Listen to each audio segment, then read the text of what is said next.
अभी हम देखेंगे अय्यूब के बारे में, अय्यूब की पत्नी के बारे में। अय्यूब पर परीक्षा आई, परीक्षा हुई, सब कुछ उसका बर्बाद हो गया, है ना। जो अय्यूब की पत्नी थी उसने क्या बोला, हम थोड़ा सा देखते हैं यहाँ पर। हम अय्यूब 2 अध्याय और उसकी 7वीं आयत से थोड़ा सा देखते हैं।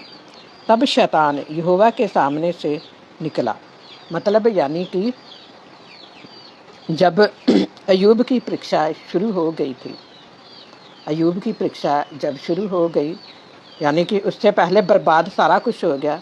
अय्यूब अकेला रह गया, अय्यूब के परिवार में से अय्यूब अकेला रह गया, अय्यूब की पत्नी अकेले रह गई, दोनों पति पत्नी जो थे वो अकेले रह गए। तो फिर शैतान जो था वो परमेश्वर के पास गया, और वहाँ से जब वो बाहर निकल आया और अय्यूब को पाँव के तलवे से लेकर सिर की चोटी तक बड़े बड़े फोड़ों से पीड़ित किया शैतान ने, है ना। फोड़े भी निकल आए। कितना दर्द होता अगर हमारे शरीर पर एक भी जख्म हो जाए तो हमें बर्दाश्त करना मुश्किल है। तब अय्यूब खुजलाने के लिए एक ठीकरा, यानी कि एक ऐसा पत्थर जिसके साथ अच्छे तरीके के साथ खुजला जा सकता था, इतना ज़्यादा खुजला जाता कि ब्लड भी निकला। यहाँ पर लिखा हुआ है, ठीकरा लेकर राख पर बैठ गया। तब उसकी स्त्री उससे कहने लगी, क्या तू अब भी अपनी खराई पर बना है? परमेश्वर की निंदा कर और चाहे, कितनी बड़ी बात बोली, मर जाए तो मर जाए। यह है पत्नियों की बातें। उनको पति के साथ लगन नहीं, प्यार नहीं, समझौता है बस। समझौता किस बात का है? पति कमाए, ला कर दे, हम जो चाहें घर में करें। पति तंदुरुस्त चाहिए, क्योंकि पत्नी जानती है कि जो कुछ भी करेगा पति करेगा, कमाएगा तो मेरे हाथ में ला कर देगा, और घर का जो खर्चा है, गुजारा जो है वो चलेगा। अब यहाँ पर उसने साफ बोल दिया। अय्यूब जो था वो बहुत ही खरा व्यक्ति था। जब हम इसका पहले अध्याय में देखते हैं तो यहाँ पर लिखा हुआ है, ऊज देश में अय्यूब नामक एक पुरुष था। वह खरा और सीधा था, खरा था और सीधा भी था। सीधा क्या है? कबूतर की तरह भोले और सांप की तरह होशियार।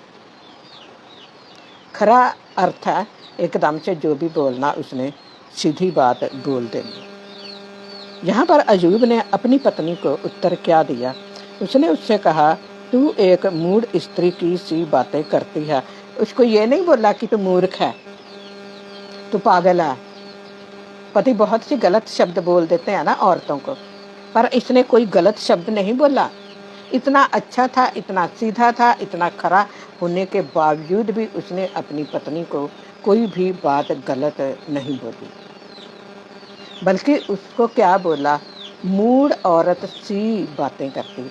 जैसे एक मूर्ख औरत बात करती है, तू भी वैसे ही करती है।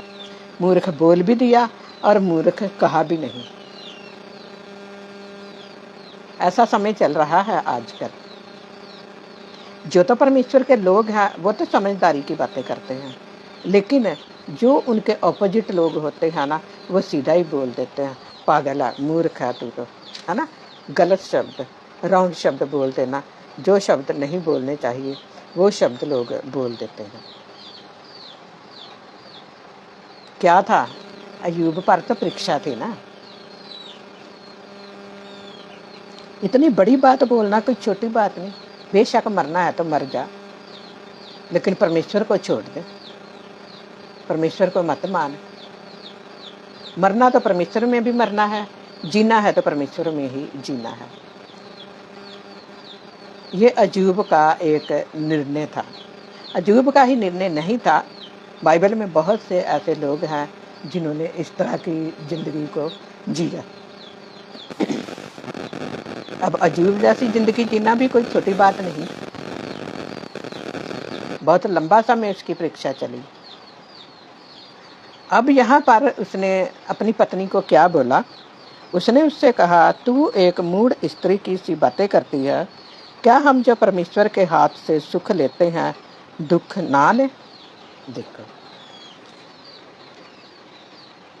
जो इंसान परमेश्वर से सुख लेना जानता है ना, वो दुख भी लेना जान सकता है और होना चाहिए।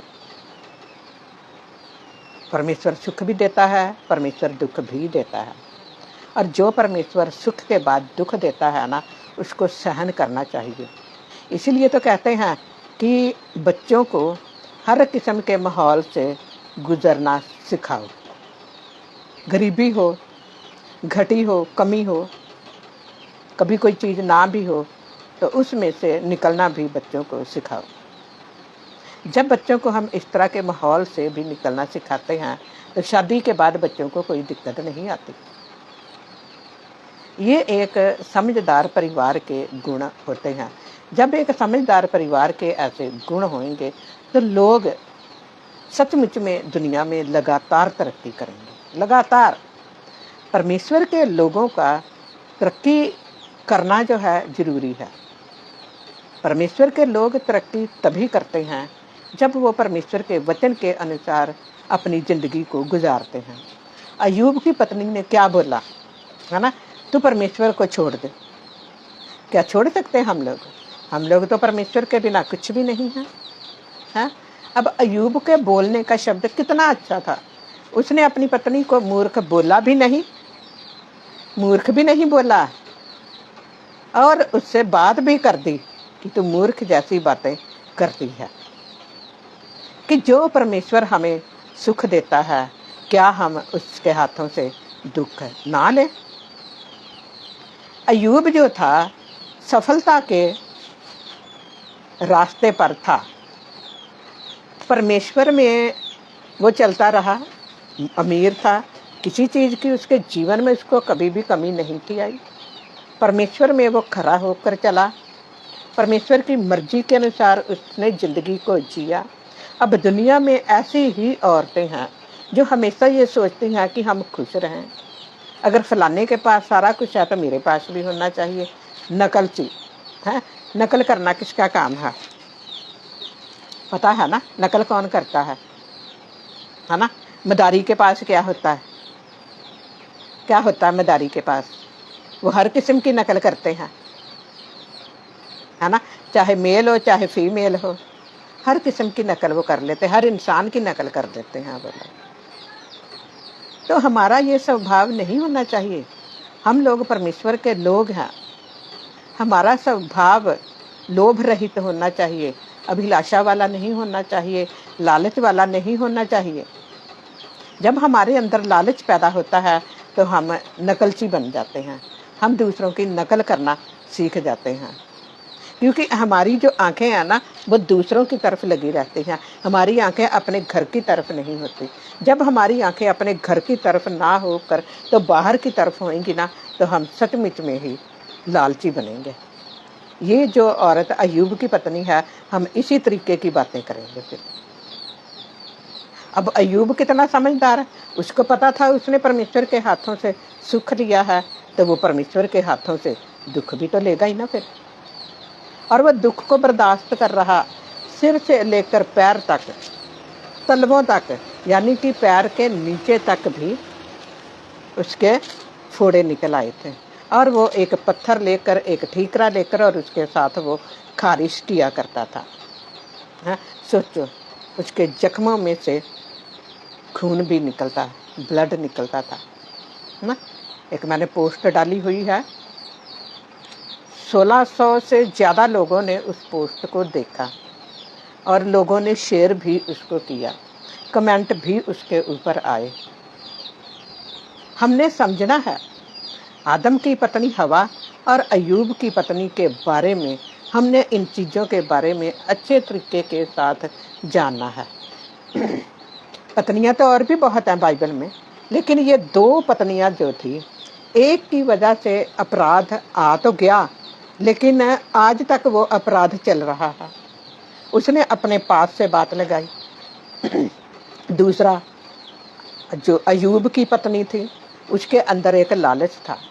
आज भी दुनिया में ऐसी ही औरतें हैं जो लालची औरतें हैं।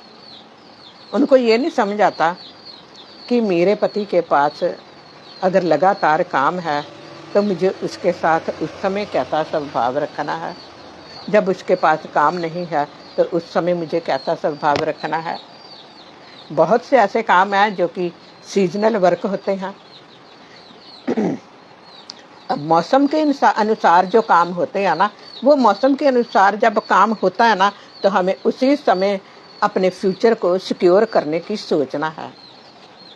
यूसुफ के बारे में पता है ना, परमेश्वर ने यूसुफ को एक राजा बना दिया। उसके पास बुद्धि थी, उसने सपनों का अर्थ बताया। वो भी क्या था, अकाल पड़े थे। अगर हम उसको भी एक मौसम की तरह या सीजन के काम की तरह अगर सोच लेना, तो सचमुच में हम अपने जीवन में कभी भी धोखा नहीं खा सकते। हम समझ के अनुसार ज़िंदगी गुजारेंगे। अगर हम लोग समझ के अनुसार ज़िंदगी गुजारेंगे ना, तो जब हमारे पास काम नहीं भी होएगा तब भी हमें किसी चीज़ की कमी नहीं आएगी।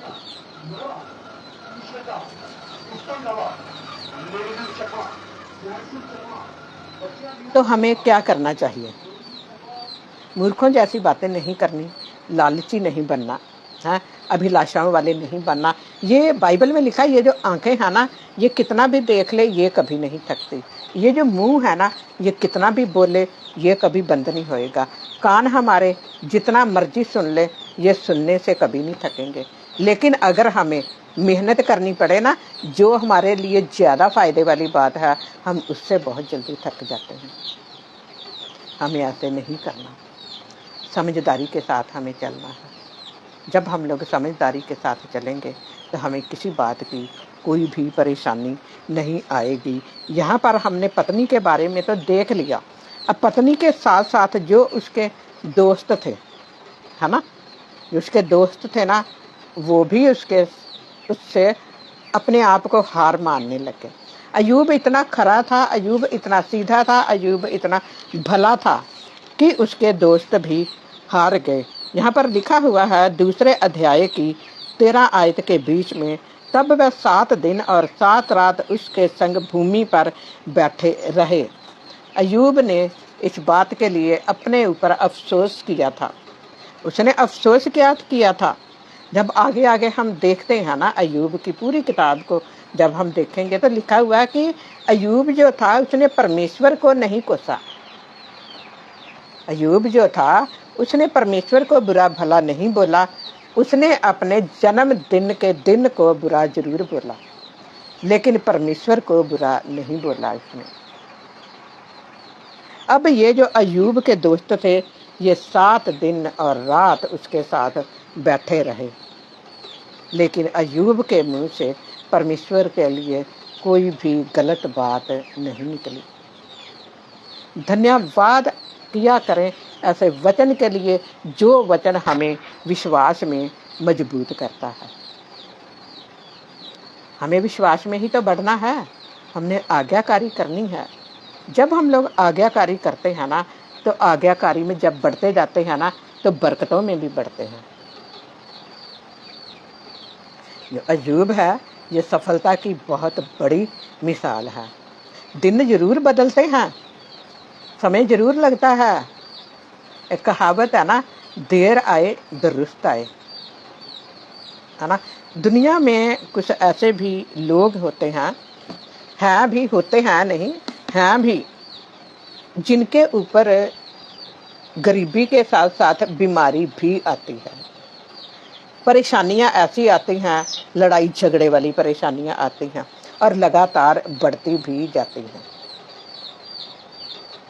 अब गरीबी के साथ साथ काम नहीं है, गरीबी है, बीमारी है, परेशानियां बढ़ जाती हैं, लोग हमें बुरा भला बोलते हैं। काम नहीं है तो लोग बहुत बुरा भी बोलते हैं। अब अयूब को भी इसी तरीके के साथ बोला गया था, अयूब को भी इसी तरीके के साथ समझा गया था। लेकिन जो अयूब था ना, उसने परमेश्वर को बुरा भला नहीं बोला।